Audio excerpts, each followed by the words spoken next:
খুশি হয়।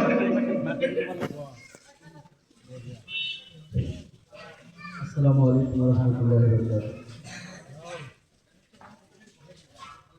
সম্মানীয় মোৰ এই মাদ্ৰাছাৰ শিক্ষাগুৰু মহোদয়সকল, লগতে ডাইছত উপবিষ্ট নতুন পুৰণি শিক্ষাগুৰু মহোদয়, ডাইছত উপবিষ্ট ওলামায়ে দ্বীন, হাফিজ, কাৰী, মৌলানা, মোৰ সন্মুখত থকা তালবে,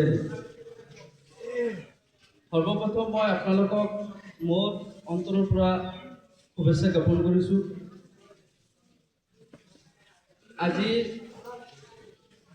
নিশ্চয় মোক কোনোবাই চিনি পাইছে, কোনোবাই চিনি পোৱা নাই, কোনোবাই মোৰ নাম শুনিছে, মানুহজনক কোনোবাই এতিয়া দেখা পাইছে, আৰু যিসকলে নাম শুনিছে পিছলৈকে কেতিয়াবা দেখা পাব।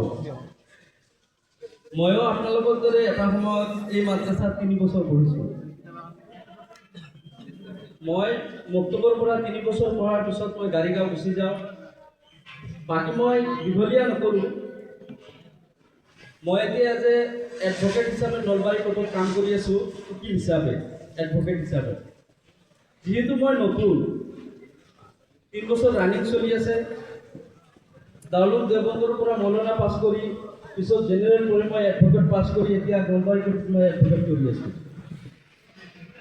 দোৱা কৰিব যাতে মই হালাল ৰাস্তাত ইনকাম কৰিব পাৰোঁ। আৰু যিহেতু এইটো প্ৰগ্ৰাম মোৰ কাৰণে হঠাতে হৈছে, মোক প্ৰায় বেছি দিন নহয়, গ্ৰুপত যদিও এড কৰিছে, মই গ্ৰুপ ইমান চাবৰ সময় নাই মোৰ, বহুত কামত মানে ঘূৰি থাকে।